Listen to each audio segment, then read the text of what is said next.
Hey, folks, welcome to Mr. Ed's Underground Pub. I'm so glad that this is a pub and not a brewery because I really struggle with the word brewery. The first time I heard someone refer to a brewery, I tried to take their keys because I thought they already were drinking. So welcome to Pitch Night here at Mr. Ed's Underground Pub. We're going to get started in about 10 minutes. And so if you would like to visit the restrooms, grab a drink.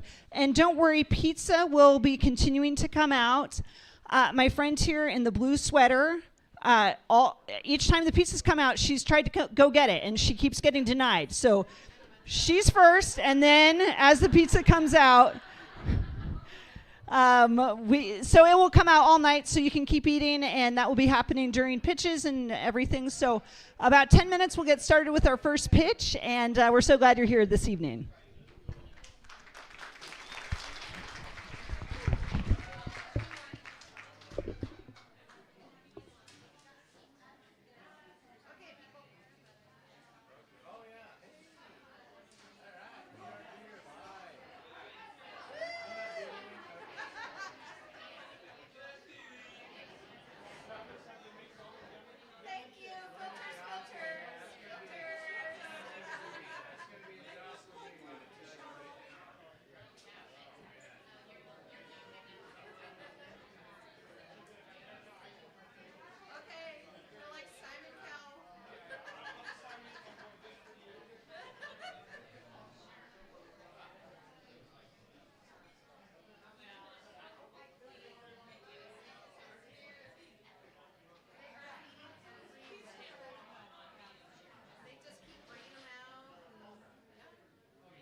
Well, good evening, everybody. We're so glad you're here at Pitch Night.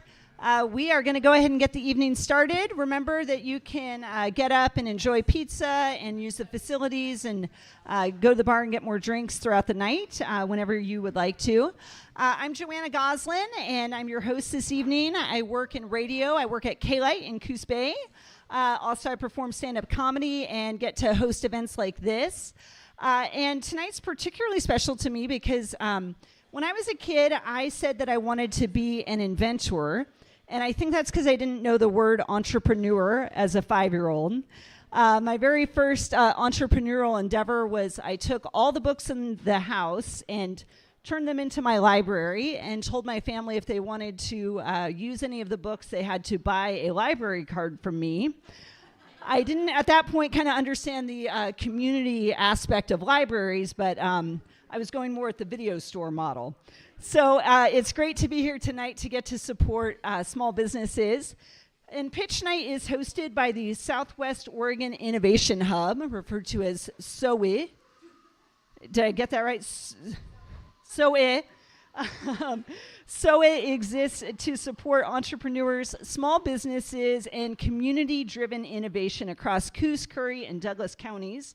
And it's all about helping people with big ideas get the support they need to bring them to life. Tonight's event builds on the success of the Douglas County Pitch Night and our first ever Coos County Pitch Night, which happened this past January. And our friend Joe Root from Coos Tech Ninja was the first place winner. So thanks for being here tonight, Joe. Both were incredible evenings filled with energy, community, and real momentum for local businesses. And so we're so excited to get to bring that same experience here to Curry County. And this is a chance for our business owners to take the stage, share their vision, and connect with all of you. And so we're so glad that you're here to be a part of it. So I'm going to start with kind of explaining how the night's going to go. Each of them will have 6 minutes to pitch their business idea. And then after that, our judges will have the chance to ask a few quick questions. And they're looking for the full picture. So creativity, feasibility, presentation, and the potential impact of the idea. And then once they've all pitched, the judges will deliberate and we'll get to find out who our winner is. And also, we're going to have an Audience Choice Award. So are you excited to be here in the audience? Yes, good, good. You get to help determine where the $500 Audience Choice Award will be going. And then also we'll be passing around some hard hats, and you'll get to contribute additionally to that if you would like. And as you're doing that, you can remember that the pizza was free. Which some of you haven't gotten yet, and I'm sorry about that. It's going to continue to come all evening. All right, I'd like to start with introducing our pitchers. They can just give a wave. Tamara Bissell from Pithitude.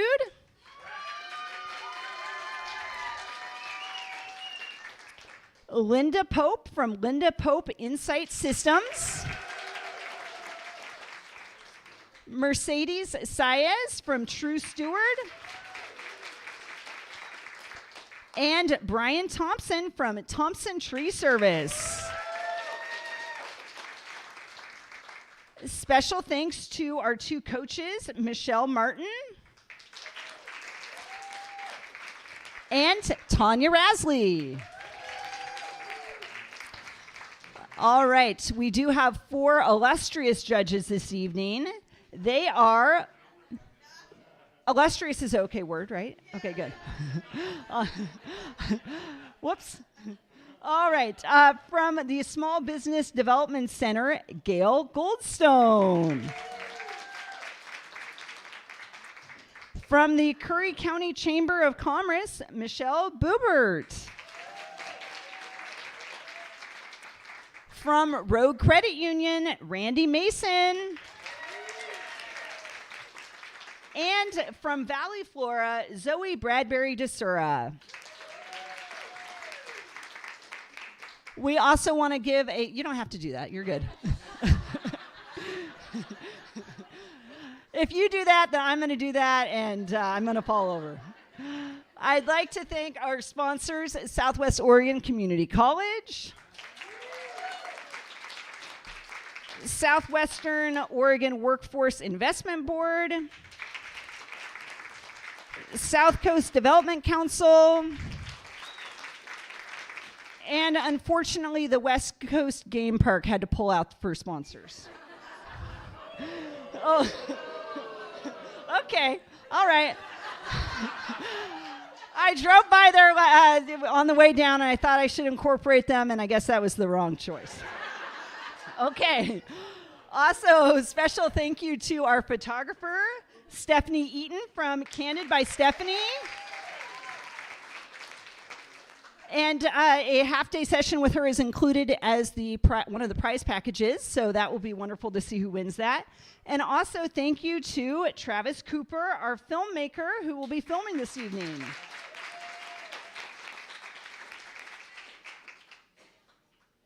All right, so our contestants are competing for first prize is $2,000 in cash money and other prizes as well.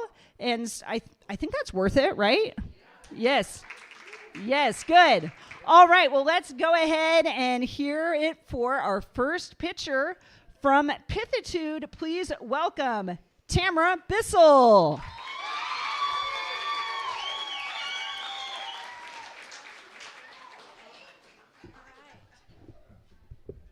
Testing, testing. All right. The first product I ever sold online was a little button that said, "I pooped today." Pretty cute, right? What that buyer didn't know was that was part of my path out of grief. In 2010, I started an Etsy store online because I was angry. I was angry because my husband had suddenly died. I was angry because the kids and I were evicted. I was angry because my car was repossessed. And I was angry because he had let me think that the bills were being paid. But I was 40 years old. I was working as a lab tech in microbiology. And I was standing there rinsing some slides at the sink one day. And I started laughing my ass off because everything that had happened was so bizarre. And I was still standing. So sometimes having a good poop is worth celebrating because it is the one thing that went right for you that day. And that was the basis that that is what I based my brand Pithitude on. Excuse me, I can't do this with one hand. Okay, so Pithitude, here we go. Off with the pooping. And the humor caught on, and the business grew on Etsy, and then Amazon, and then my own website, to craft shows along the coast, the wholesale platforms, and then onto our brick and mortar store, which is located on the boardwalk in Brookings Harbor. We have been open for almost 6 years now. Yay! So how have we done that? You may have noticed that gift giving has a problem. So many things are mass-produced, bland, or just wildly impersonal. And people want something unique or funny, something that makes the recipient feel seen. So Pithitude isn't just a gift shop. It's a small batch, artist-led brand that turns everyday objects into conversation starters. And we print on site so we can customize too. So what happens is people discover our products and they laugh, and then they think about that person that the item reminded them of, and then they buy. So online, we sell a lot of drinkware and towels and magnets. In store, we sell a lot more t-shirts and hoodies and stickers. So my challenge is keeping it fresh.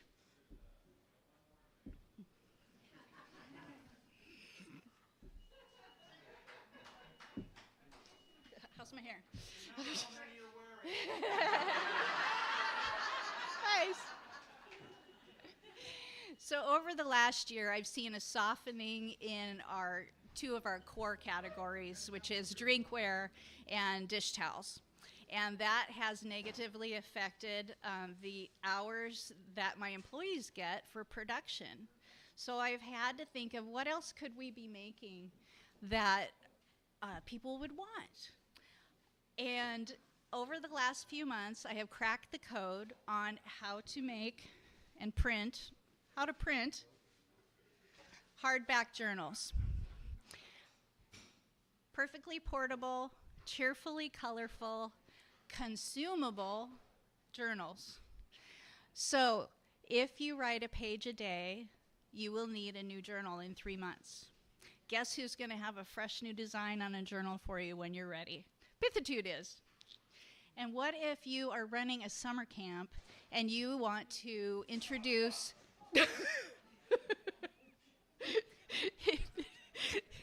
you want to introduce gratitude journaling because you didn't burn yourself on the pizza oven. Can we? I don't know. Is that better? I'll hold it. I don't have to change my clothes anymore. I'll hold it. Okay, so what if you're running a summer camp and you want to introduce your kids to gratitude journaling? And, oh, there we go. Is that so much better? Okay. And you want to put your logo on those books for them to take home and continue with afterwards. Pithitude's going to do that for you too. So how do I know that anybody even wants these? We made up 12 of the existing designs that we have, and we put them on display, and they sell every single day. Thank you. I sent out one email announcement, and they started selling that very same day. And we're getting 5-star reviews since then. So with your help tonight, the next step would be to launch the journal line to our wholesale clients. That transitioning from proof of concept to a scalable new revenue stream. Where am I at? Nope, not yet. Okay. That's fine. All right. So if granted the $2,000 prize tonight, I can buy 480 blank journals at a better unit price, protecting our margins and giving my fantastic team of employees more work to do while we fill that new demand that we've created. And smart reading. That also allows us to continue to contribute to our chosen charity, which is Smart Reading of Oregon. They give physical books to children to take home and keep, and they create engagement with adult readers so that those kids also learn the love of reading. So on behalf of myself, Edie, Barb, and Austin, the amazing Pithitude team,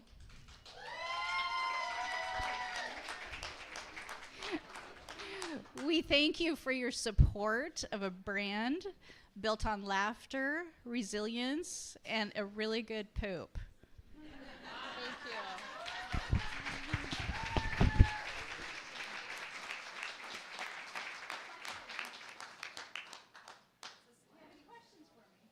I guess I still might need this, sorry.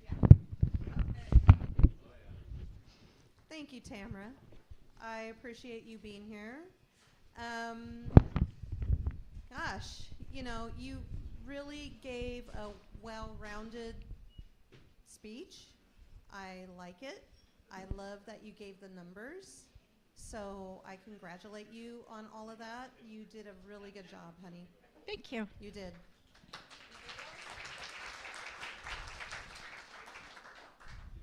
So Tamara, thank you for taking us on your journey, such as it is, and the fact that you have shown how to pivot when things are not proving to be continued in the level that you would like in terms of volume. And so we really admire, all of us, in terms of a business owner that pivots, because that means you're resilient and that means you respond when you need to respond. And the question I have for you is, what's next? Ah. I'm writing a comic strip. It's called Donna Lake, and it is in honor of women bosses who have to deal with a lot of chaos. Nobody can imagine that. And I'm either launching it in August or September. I, too, am very impressed with your resilience from the very origin of your story and your presentation. Thank you. That's very moving and very impressive that you managed to find a path forward. I have a sort of specific question, which is with these journals and this next step into wholesale relationships, are these going to be new relationships with new retailers or other distributors, completely new folks?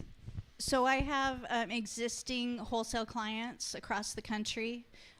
Prior to COVID, we were in 300 stores. A lot of those stores don't exist anymore. So we're trying to rebuild with new relationships. And the great news is that we're on a wholesale platform online that takes a lot of the minutia away from the tediousness of trying to bring a product to small independent retailers. And our reputation is excellent, and that's helped a lot. Okay. Thank you, Tamara. I'll be interested to read the comic strip about female bosses, because my boss has an open door policy, and it gets really awkward every time she goes to the bathroom. All right, and I have been asked if folks could make sure to have phones silenced. That would be helpful. All right, next to the stage, please welcome from Linda Pope Insight Systems, Linda Pope.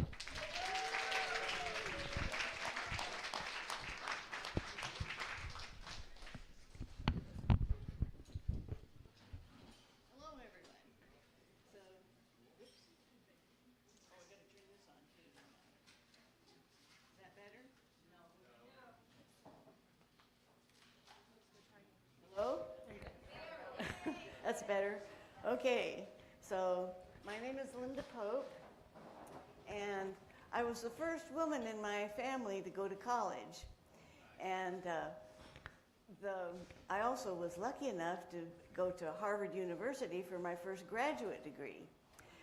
And a friend of mine, I always wanted to get a PhD since I was in high school. And a friend of mine said I should get a PhD in anything but landscape architecture. And so I went, I finally finished that degree just 2 years ago, 2023, with a PhD in sustainability education.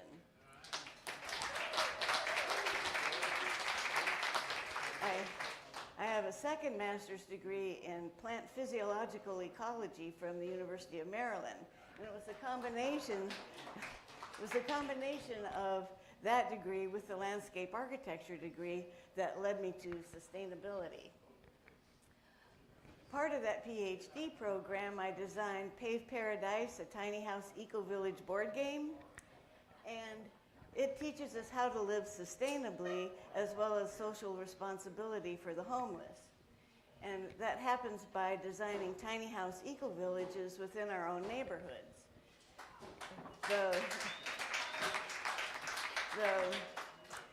And that changes, that game then changes the way we look at space formation locally. All of that led to a different way of thinking about education and the unique concept of having the gameplay replace lectures for a whole course. And right now, science education doesn't reach everyone equally. And so that part has to be addressed. We learn better and faster when we're having fun, and so when I was trying to decide about the games, I decided I wanted to design board games, tabletop games, instead of digital games for a variety of reasons. Part of it is the face-to-face interaction and the social skills that are learned. Part of it is that it's cheaper and faster and better to design those games instead of digital ones. And not everyone has access to computers. For example, 28% of people in rural areas don't have access to the internet. And then there's that last aspect, the tactile aspect, that we actually learn in part through our sense of touch. So for this biology game, this biology course that I'm trying to work on, the first 5 games have been fully prototyped. The next 10 games are ready to be prototyped, and then there's 20 more games that have been identified that are needed to make what's needed for the whole biology course as a topic. Some of them are just going to each set of information sort of elicits a different type of game mechanic, and that then highlights the fact that we need all sorts of types of games if we're going to cover a whole course. And so some of them are just going to be simple card games like Mitosis Pit and Take a Dip. Some of them are going to be complex card games like the Scientific Method, which is a tile placement game, and Gila Monster Spit, that you use DNA, RNA, and protein cards to design the smallest known protein. The photosynthesis and cellular respiration games are multi-level complex, it's a complex board game that has multiple levels. And so there will be introductory levels as well as complex advanced levels. Some of them are just going to be puzzles and tile placement games. Both of those are going to be used for the plant cell and the animal cell games. And the atom generator is a marble placement game where you learn how to build atoms and understand complex bond formation, understand bond formation in complex molecules. So who might be interested in these games? So high schools and elementary schools, colleges, the libraries, homeschoolers, even individual families.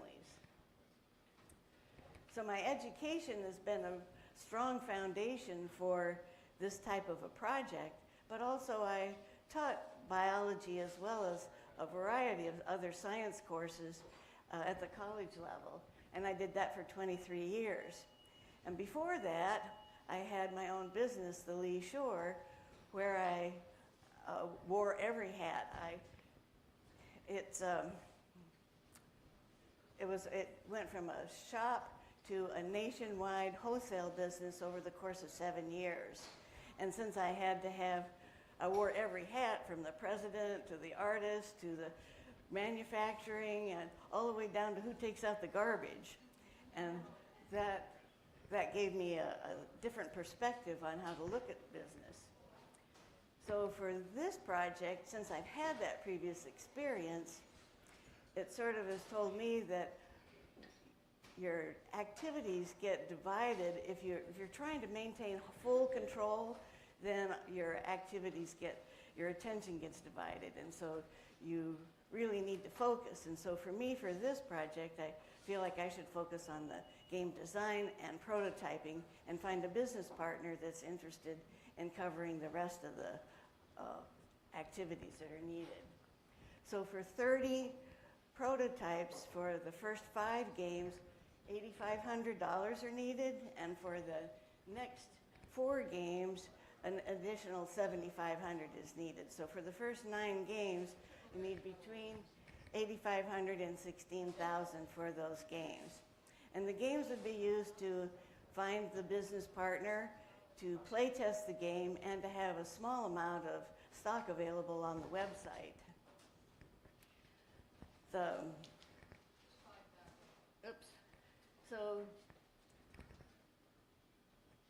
I think that's all I need to say about that, actually. So I just want to thank you for being interested in my presentation, and I feel really grateful to have this opportunity tonight. Thank you.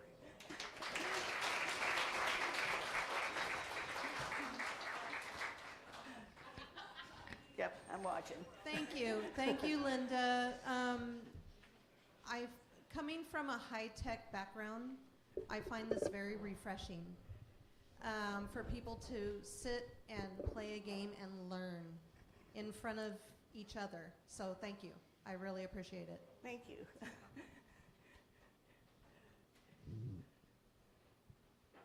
I am thoroughly impressed, Linda.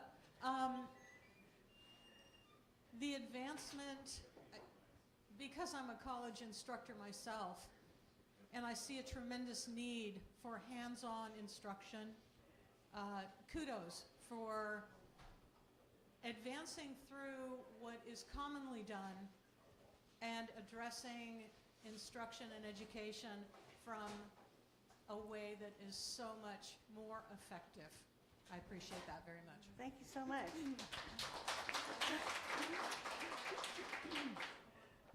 Just question, have you connected in with any of the possible, what am I thinking of? Gail, help me. When I was doing SBDC, we used to I would refer to centers that worked with entrepreneurs that dealt with finding, you know, the best spot, like say with homeschoolers, or, you know, you decide which one of those potential markets is going to be, I call it the domino theory. You're going to hit that first domino and it's going to throw the rest down. So whichever one of those that you think that you can connect with and have a gestalt with, reach out to somebody like Gail that could maybe, you know, do a little research and find out who is that person, because you're right, you can't do it all yourself. Right. And you've got this hell of an idea, and you know, I think, you know, my opinion is get it in the arms of homeschoolers, you know, and then just watch it kind of grow. But that's where I would start. Thank you. I'm just marveling at all the photos you've just shown us of these actual games. So there are prototypes that exist. I have them out in my car. You do. So I just have kind of a production curiosity. Who made those? How did you get those first ones created? So everybody that you talk to in this field, they all recommend the same place, Game Maker, something like that, but I can't remember what the whole name of it is. But I thought I was purchasing from, because that's the place everybody used, that it was, you know, an American company. And it ended up, everything was being shipped from China when I got it. So I'm trying to find American companies, because that for each game there's an unbelievable amount of postage involved. Right. And so I'm trying to find, so how can I get this cost down? But, you know, the postage is so high that I can pay a whole lot more for components and it still be than American made. So working in that direction if at all possible. Yeah. Well, hats off to you. This is Thank you. impressive. Thank you. Let's hear it for Dr. Linda Pope. Thank you. You need this. Next to the stage from True Steward, please welcome Mercedes Saez.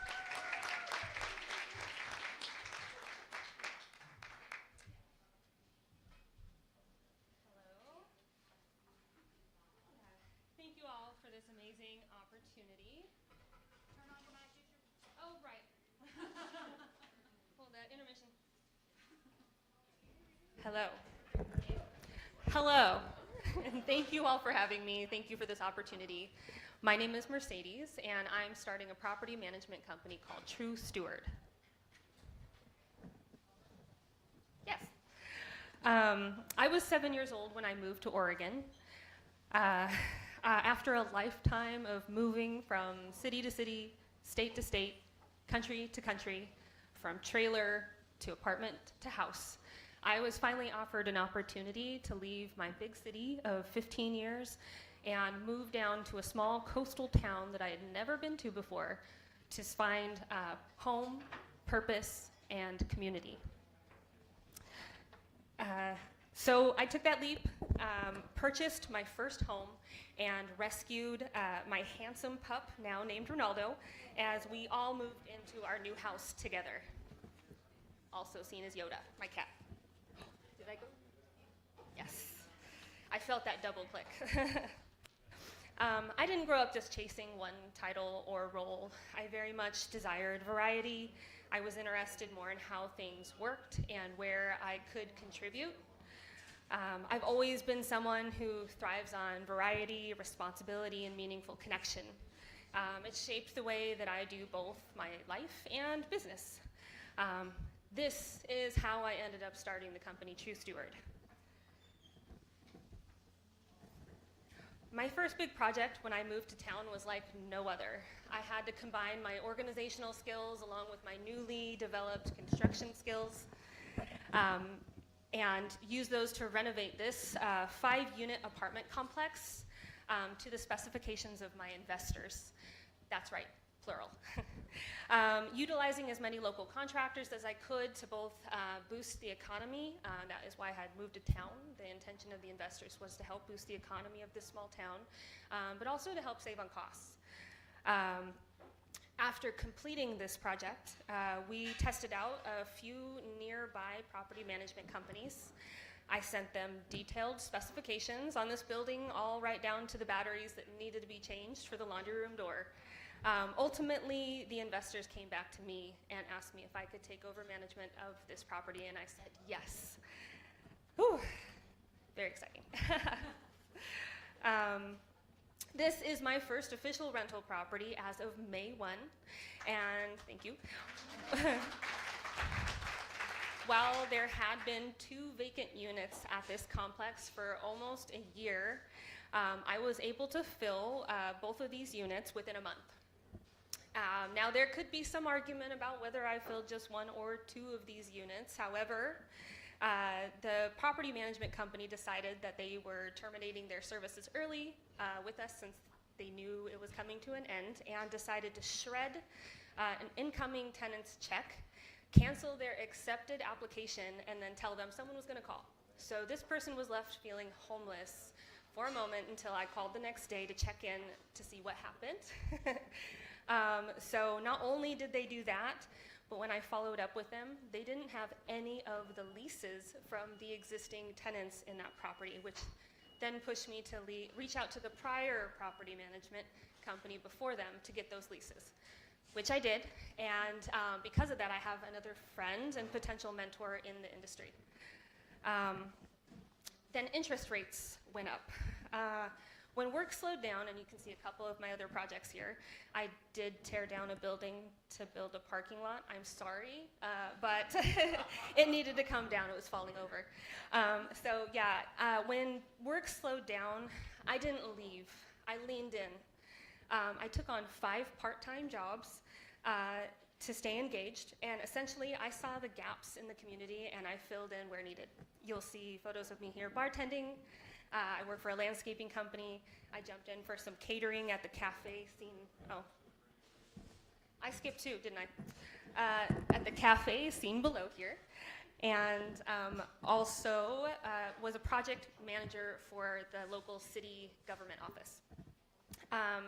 Did you know that Clear Lake watershed is one of the last 2 remaining unfiltered watersheds in the state of Oregon?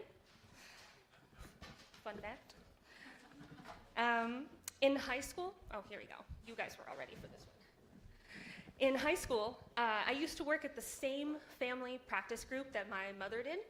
And before that, I used to make glasses for customers at my parents' optical. making glasses in my homeschool program. I was part of a local homeschool community where I was learning in small groups with various different types of teachers, whether at a coffee shop or out in the field. So through that, I developed the idea of business, work ethic, and customer service from a young age.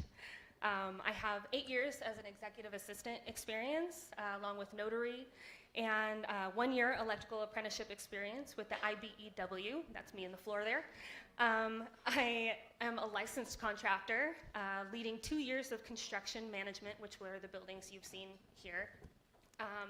And I helped, and I'm primarily known for showing up, pitching in, and sticking around.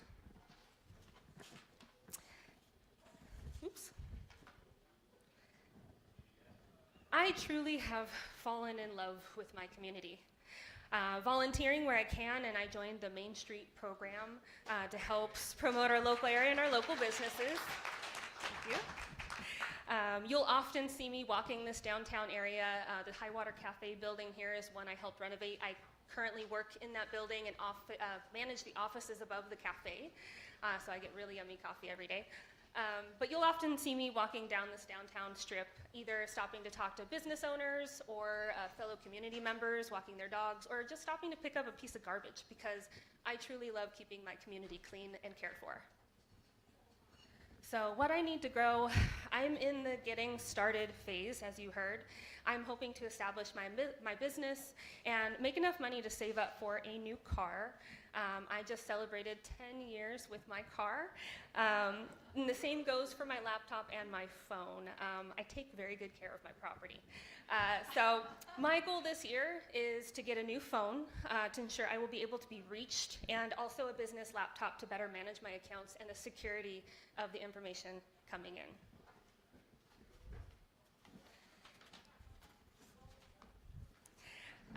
So why support me? More like how? You can support me with a vote tonight. I accept all votes, gold stars, and kudos. You can sign up for my waiting list, which is in the back room here, and you'll be notified when I'm fully in business and ready to take on new customers. So thank you, Port Orford, Uncle Ed's Underground Pub, SCDC, and our sponsors tonight. I am happy to answer any questions.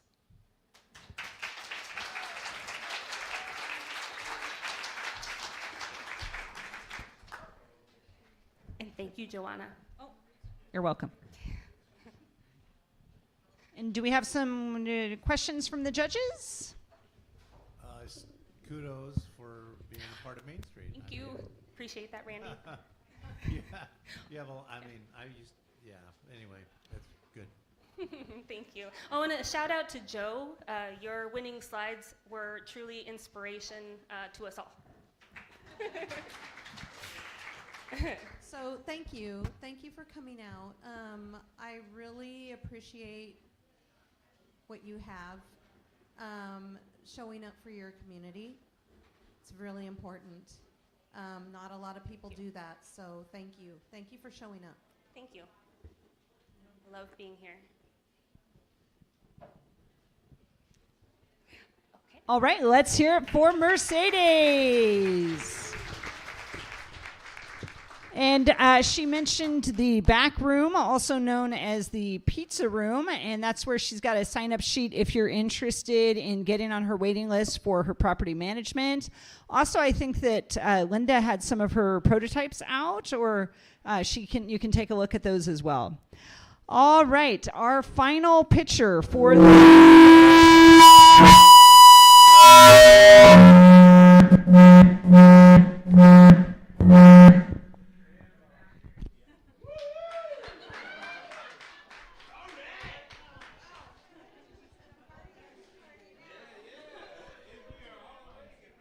I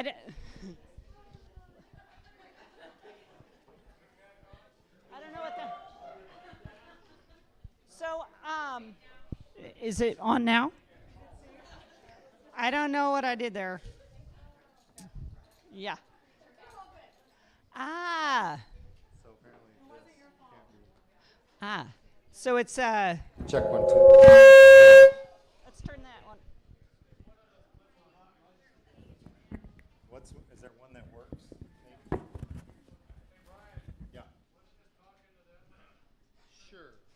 turn that off.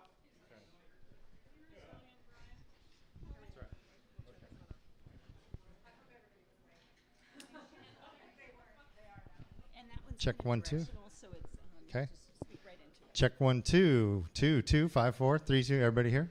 All right. Hello, hello. Oh, clicker. Thank you very much.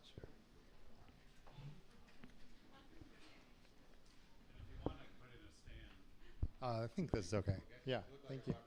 Oh, thanks. I'll just move this.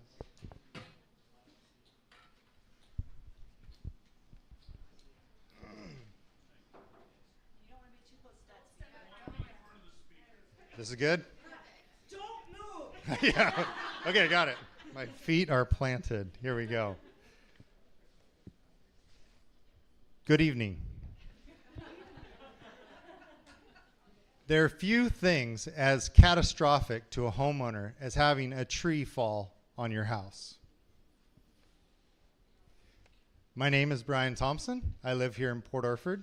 My wife, Leela, can be seen there, along with our 3 kids. And my oldest daughter, Petra, is in the audience and wanted to make sure that I said that she was 6, Indy is 3, and Aurelia, our littlest, is 1. So there you go, Petra.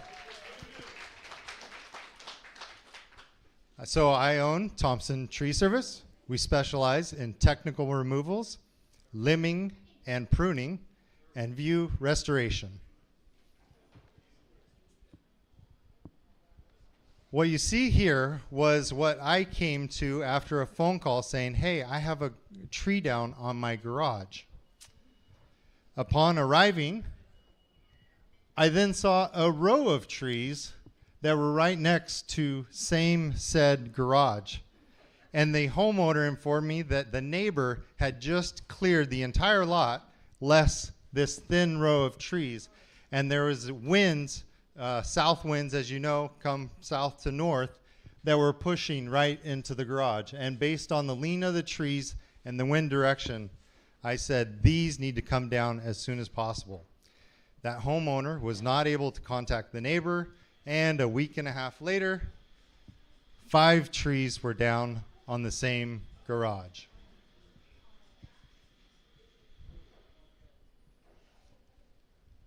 Thomas Edison said, an ounce of prevention is worth a pound of cure.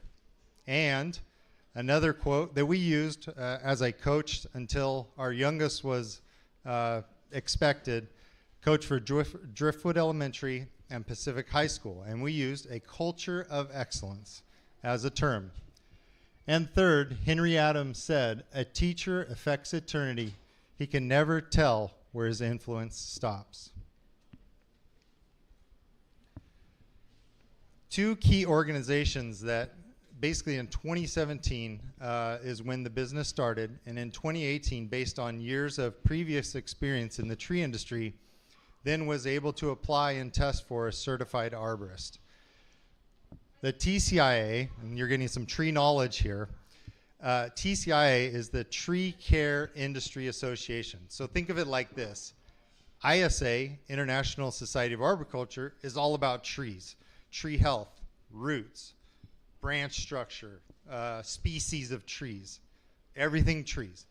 TCIA is all about safe procedures for your employees, how to safely run a chainsaw, how to safely rig a tree out when you work over houses, that kind of thing.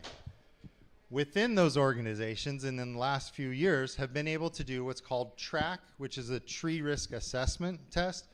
It's exam based after a lot of training, and then field tested as well. And that's currently a certification I hold. And then there's this Certified Tree Care Safety Professional, which is all about making sure you're training your crew effectively and safely. So 2 different organizations, but between the 2, you get a beautiful mix. So you have excellence, you have prevention, and a teacher affects eternity, which is why I'm here. Because, judges, what I'm pitching tonight is for funding to cover exam costs and travel, etc., for the board certified master arborist. Those various qualifications are necessary to achieve or even apply for the BCMA. The BCMA is 2% of arborists worldwide have that qualification. This will give a strong foundation for teaching via the treetown101.com website, which this is kind of the reveal of that, by the way, and provide a vehicle for teaching and training homeowners, etc. What is treetown101.com, you may ask? Well, it will be a website dedicated to arborists teaching others about trees. Number one, related to safety and tree risk. Tree health, planting, how to plant a tree effectively, how to prune a tree. I know Valley Flora is very concerned about effective pruning. And then defensible space, which honestly, with Anvil Fire being so close to us, which was so close to us, and so close time-wise, we're all concerned about defensible space. So how will BCMA and Treetown 101 help locals? Well, number one, better informed homeowners. The tragedy that I first showed could have been prevented. Number two, safety training locally. Many, not only locals, but even those moving in, don't know how to run a chainsaw and would like to know how to do some work at their house safely. And then tree climbing competitions. This one is exciting. I talked with Pam of Valley Flora Farms. That property has so many different species of old trees and young trees, but it would be the perfect site, and we're in discussion about hosting some tree climbing competitions currently. Yeah, it'd be a cool thing. So, what am I asking for? $3,000. That's $1,000 for the BCMA. That's the exam and everything related to traveling to take the exam, lodging, etc.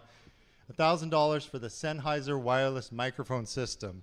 This is important because especially doing interviews, and by the way, from 1996 to 2004, worked not only in the military, Army, National Guard, and then deployed active duty to Bosnia, but served as nuclear, biological, chemical warfare defense, but also broadcast journalism and traveled all throughout Bosnia and surrounding countries. So video production is a skill that I still use today. In fact, the videos, if you go to the Thompson Tree Service website, those promotional videos, not instructional videos yet, but those promotional videos we created. So anyhow, good audio, very essential for good videos. And then you're looking at the hard drive and a camera related to that. So, judges and audience. I hate to break it to you, but I have been informed in the past that I don't necessarily have the perfect pitch when it comes to singing. However, I hope tonight, related to excellency in education and preventing problems in the future with these videos, that both audience and judges, you will see this as the perfect pitch. Thank you.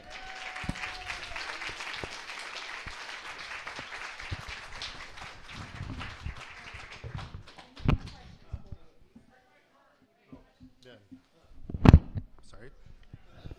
Hi.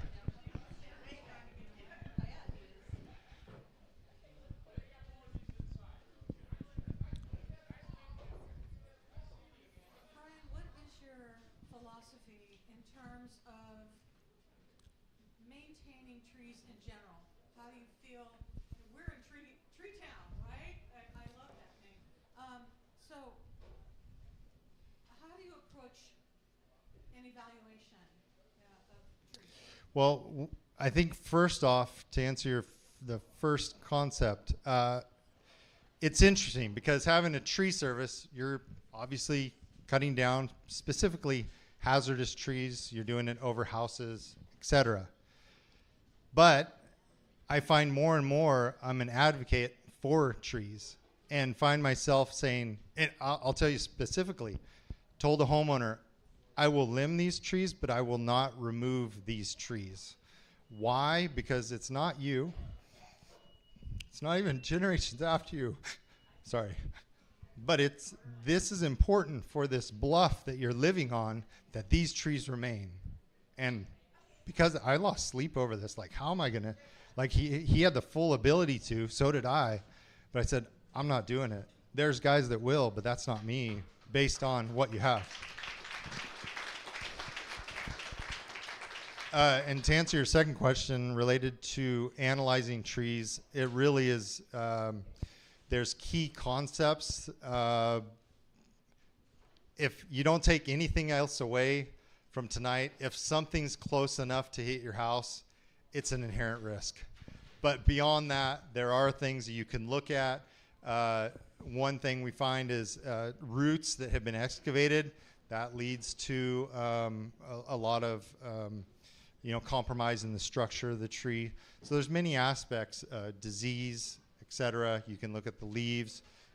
You look for imperfections related to the tree, weight, how it leans, etc. So these are all things that for Tree Town 101 I would like to convey. And I think it's important to say that this isn't just for here. I have arborist friends, literally Florida and from Florida to literally California, that want to weigh in on this and provide helps. Arborists want to help people. That's the bottom line. And this is a conduit to be able to do so, a hub, if you will. All right, thank you. Can you hear me? A little bit. Turn it up. Can you hear me? A little bit. Go ahead. All right. So, I guess I speak really loud. You have a new website. Yes. How are you going to market that? Well, I happen to know a gal that knows some social media things. So, but certainly there's various organizations. One key thing, OSU Field Extension, I forget the gal's name, told her about this. What do you think? She said, that'd be really cool. So not only organizations, but since it's not, could have pitched it, if you will, as Thompson Tree Service. No, we're not trying to build that. We're trying to get information out. And I think when that's the goal and established as the goal, arborists providing information to others, people will come alongside. They already are, so it's exciting. Yeah. Yep. Brian, I'm thinking maybe there's a Dr. Seuss rewrite in the works here. Something like, my name is Brian and I speak for the trees.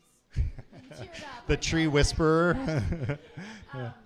So I'm just curious, is there some revenue generating aspect of the new website, or is it really primarily to share information? At this point, the goal is to share information. I think that as far as revenue, the tree climbing competitions aren't probably going to bring in a lot, but you could do merchandise. I've heard that even when people, like, let's say you get a contributor, one of my friends in California, and if they want to know more about that business, and then it's click through funding that could be done, but primarily sticking to the goal of merely getting information out. Safer homes, safer families, less tragedies that can be prevented genuinely.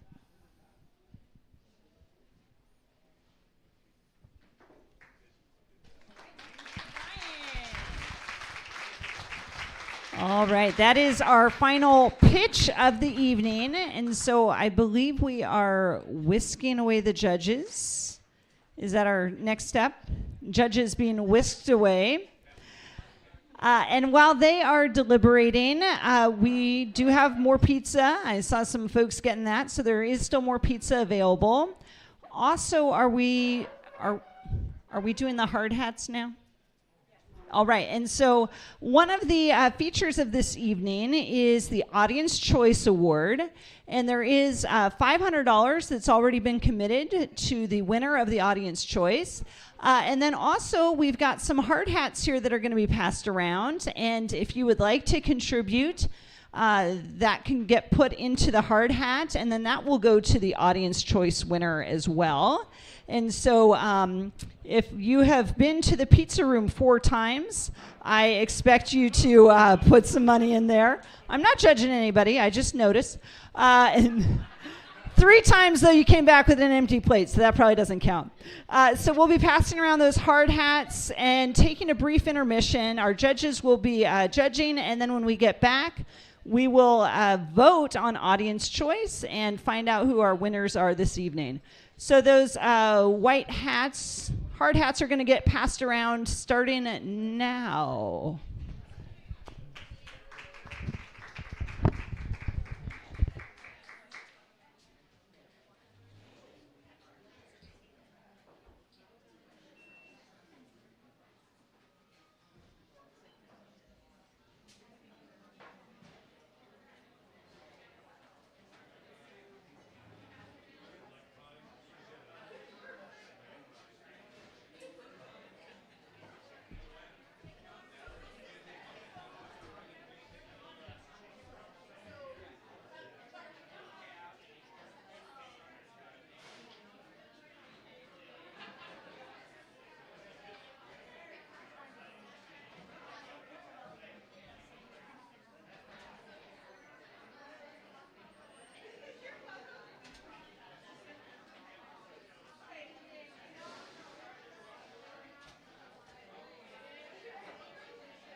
All right, another pizza has arrived in the pizza room, also known as the side room and the judging room. You can get pizza without being judged, though. So more pizzas available, and we will be back with audience choice in just a few minutes.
All right, our judges are tallying the final scores and getting ready to make the big announcement. But first, let's hear it for our pizza makers. And more pizza is in the room there, and you guys have been, well, my last game park joke didn't go well, so I don't know if I should say. I'll try another one.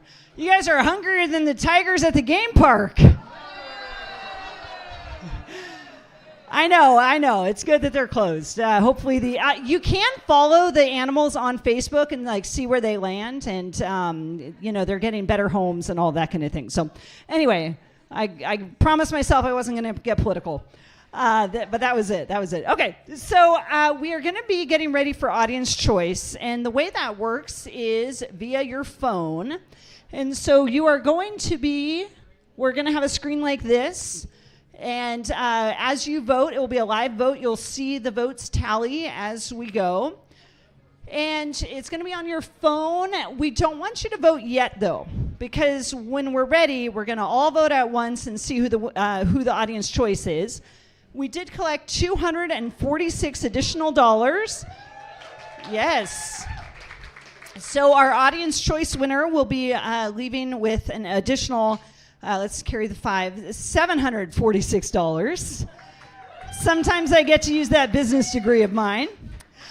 So let's see. We're not putting the stuff up yet because you're not voting yet? So now we go around and we do the QR code or put in the thing. Yeah, so we're just going to have Okay, so we want you to be ready, but you're not voting yet. So you're just getting to the screen. So you're going to be going to pollev.com/SCoast101. And if you have questions, we are going to have people coming around and answering questions about voting. Good for you. Let's hear it for our folks that are here. They're present. They're in the moment. They are unplugged. And we'll figure out how to have you vote. So, all right. So we're not voting yet, but you are getting ready. pollev.com/SCoast101. And that's where we're going to be voting. And I am now supposed to stall until we are ready for votes. So, did you hear the one about? Oh. Okay. So. The way it's going to work is we will be announcing our winners, and then we are going to be voting. So I now have the things, so I have to keep those close. So you want to be ready to vote, but again, not voting yet. So I think let's go ahead and have our 4 pitchers come on up to the front. Let's hear it for our pitchers.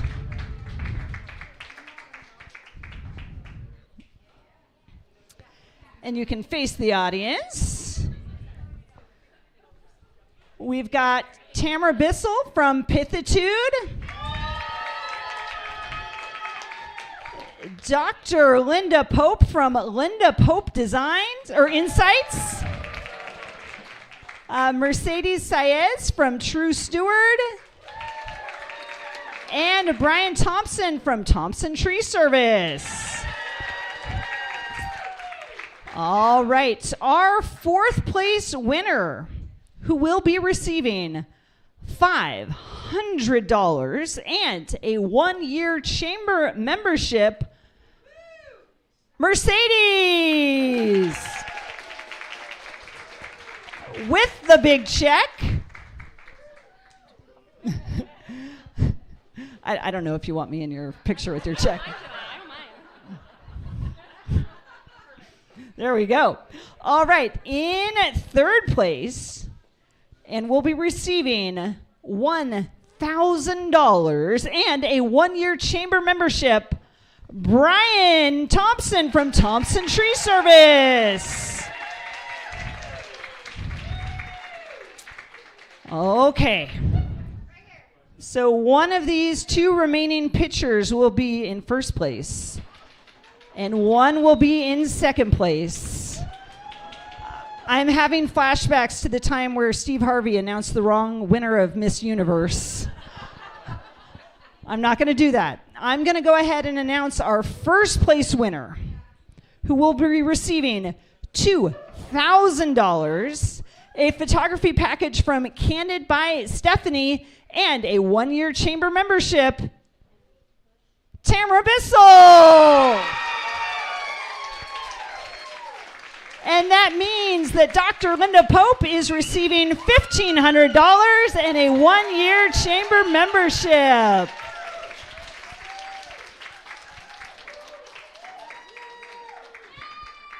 All right, I'm seeing a lot of audience enthusiasm, and I think that now is the time for the audience to show that enthusiasm with the audience vote. So you are going to our website, and it is pollev.com/SCoast101, and you are now voting. Our voting is live.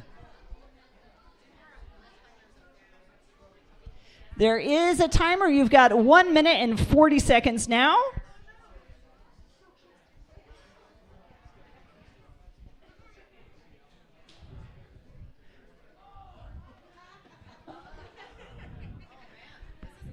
This is close. We're having people check for hanging chads.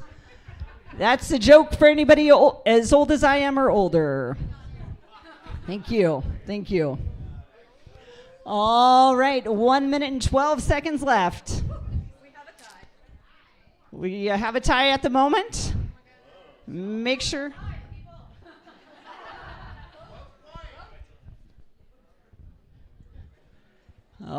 Stuff's happening. Stuff is happening. 53 seconds to go. We don't have a tie contingency plan. Wrestle for it. That's an option.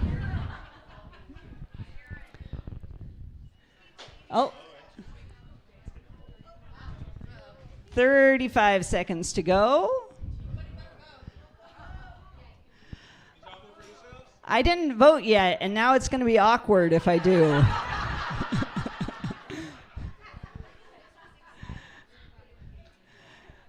All right, 17 seconds left.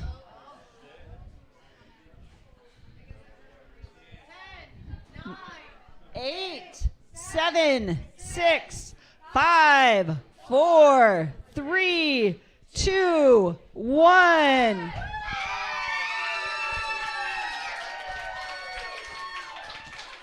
All right, Tamara Bissell from Pithitude is our winner. She has won the additional $746. We want to say a huge thank you to our sponsors, Southwestern Oregon Community College, Southwestern Oregon Workforce Investment Board, South Coast Development Council. Also, thank you to our judges, Gail Goldstone, Randy Mason, Michelle Bubert, and Zoe Bradbury Desura. Also, thank you to Stephanie Eaton from Candid by Stephanie. Our filmmaker, Travis Cooper. And Mr. Ed. Thank you so much for hosting us. And I think that's it. I'm Joanna Goslin. And you're telling me to do stuff with my arms. Oh, I'm Joanna Goslin. It's been a wonderful evening. Make sure to support small businesses, shop local, buy sustainable, cut trees, and have a great sassy attitude with Pithitude. All the things. Have a wonderful evening.